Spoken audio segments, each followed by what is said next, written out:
Hi, my name is Robert Roy. I'm representing Florida State University, and this is my presentation on an exploration of targeted provenance for reliability.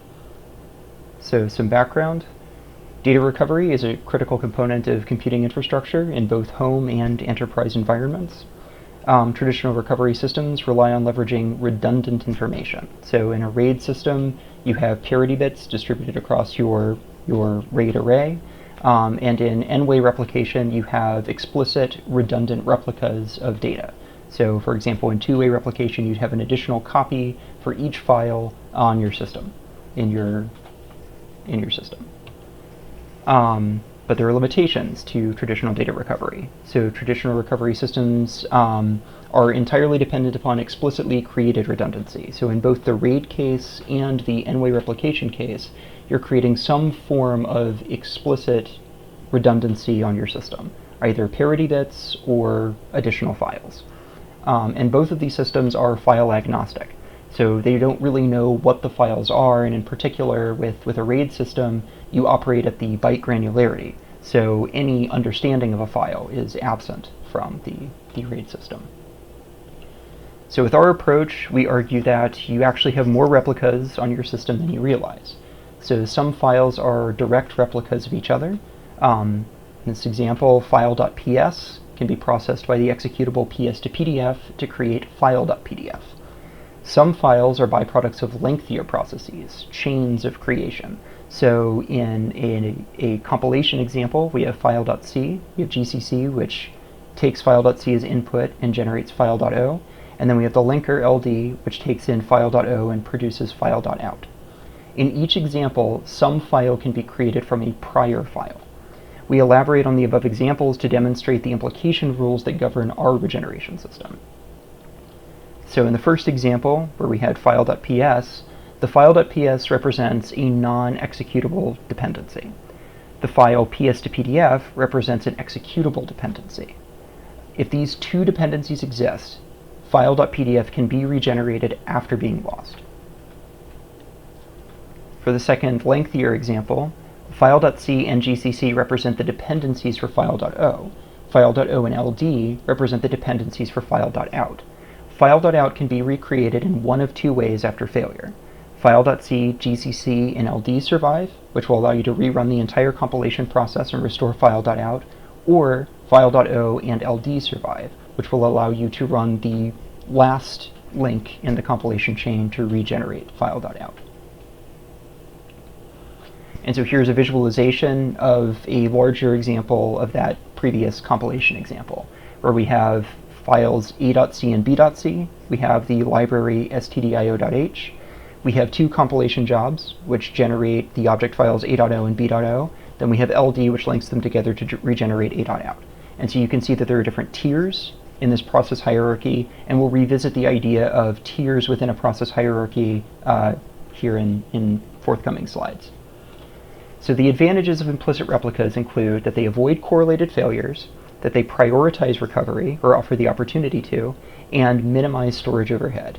With regard to avoiding correlated failures, we can look at where particular files are generated within an overall process chain. So in the previous example, the visualization, there are clear strata, clear layers to the compilation process. We can identify where those dependencies exist within the hierarchy, bundle them together, and then store them together across an array of disks, in order to ensure that if a disk fails, that we isolate our failures to particular layers within the compilation or the file generation hierarchy. This allows us to ensure against catastrophic failure with regard to particular files. We ensure that there are as many paths to restoring that file as we possibly can. We can also prioritize recovery because the system is file aware. It's also dependency aware. It's process aware, and we can identify particular processes on a system that are essential for system function. Those files can be recovered before other files are recovered. And we can also minimize storage overhead, because we're not reliant upon explicit redundant data. So here's an example of a series of devices and files involved in a compilation job that correspond to different layers in the compilation or in the process hierarchy. So at layer 0, we have GCC, LD, and file.c. At layer 1, we have LD and file.out. And at layer 2, we have file.out.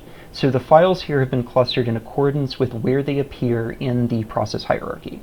So if any two of these disks fail, we can still reproduce or preserve file.out. So the trivial example is when device 2 survives, file.out survives. So there's no need to actually regenerate file.out.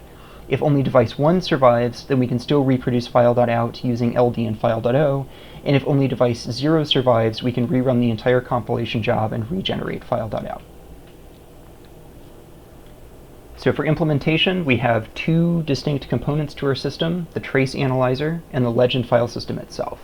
The trace analyzer traces user activity to generate the dependency table that we then go on to process in order to figure out within our file system where we're going to actually allocate files across our array of disks, and also how we're going to regenerate those files in the event that one of the disks fails. And this is a visual of how we prototyped our system. We used the Fuse libraries to prototype the Legend file system in user space. So Legend will communicate with the Fuse module that runs inside of the kernel. The module will talk to ext4, which is the underlying file system that we're operating on top of. And the trace analyzer runs inside of Legend. So it actually tracks user activity while the user's inside of the Legend file system in order to generate those dependency tables that Legend will go on to process.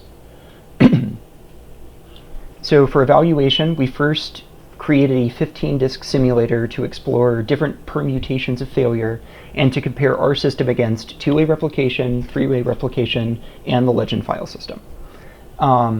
We have 3 different traces that we collected from different computing environments to test Legend's behavior in these different contexts. So we have a 7-day trace gathered from a software development environment, a 10-day trace gathered from a meteorology workstation focusing primarily on hurricane modeling, and a 10-day trace gathered from a multi-user student server within the meteorology department that was primarily used for offloading graduate student jobs for research purposes. And so the traces vary in size quite a bit. So the software development trace is 6.6 megabytes compressed. The meteorology workstation is 1 gigabyte when compressed, and the meteorology student server trace is 189 megabytes compressed. However, despite the fact that the sizes of those traces are very different, when they're converted into the dependency tables, the tables are all very similar in size, on the order of kilobytes, hundreds of kilobytes. And the reason for that is, despite the fact that there might be a lot of extraneous information in the original trace, we use the strace utility in order to gather these traces, there's additional information that we don't need for the purposes of regeneration. We only care about processes that generate files, and in particular processes that generate files that go on to be used by additional processes. So any background process that doesn't do that won't be transferred to the table.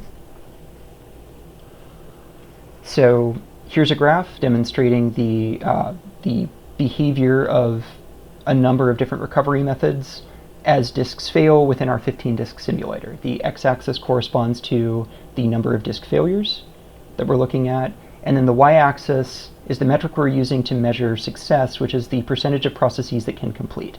And here we define a process as completable if its dependencies survive the failures. So in the first case, we have no replication. Then we have two-way replication plus Legend. So we see Legend as compatible with traditional recovery methods, not as something that has to be used independently. We have Legend on its own. Then we have two-way replication and then three-way replication. And as the number of disks failed increases, the system that performs the best is two-way replication and Legend. So this system is going to benefit both from the existence of an additional set of explicit replicas and the ability for Legend to regenerate lost files and Legend isolating files based on where they appear within the process tree. So for the meteorology workstation, we see the same trend. two-way replication plus legend beats out even three-way replication once the number of failures starts to cross a critical threshold. And then finally, the student server, same trend, two-way replication plus legend, here either outdoes or remains competitive with the most heavyweight, expensive case, three-way replication. So this is the set of specs for the experimental platform on which we'll be conducting the recovery experiments. So not a simulation, but actual recovery.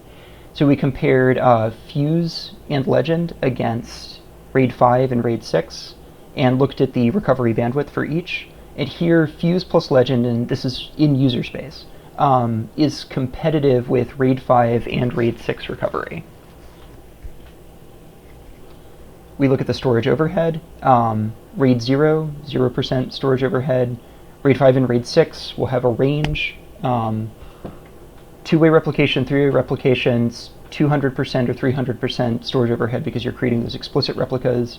Legend and Legend plus two-way replication. Legend doesn't actually impose much of an additional penalty over the two-way replication penalty, so it's pretty negligible relative to the other configurations. So we had some inspiration for our work, in particular dgrade. Dgrade groups files and their related blocks into isolated fault units and aligns them to storage devices, allowing the system to degrade gracefully. And so that idea of encapsulating files into fault units inspired us to look at the process tree of a given process and the generation of a file and group files accordingly. Within the context of high-performance computing, Spark leverages the concept of resilient distributed data sets to allow data to be recomputed in the event of failure. And for intrusion detection systems, Taser takes advantage of generative dependencies to recover files from malicious attacks and to reduce the amount of network transmitted data. In conclusion, semantic recovery offers additional recovery opportunities that minimize storage overhead, and the Legend file system is compatible with traditional recovery systems, augmenting them rather than replacing them. Thank you.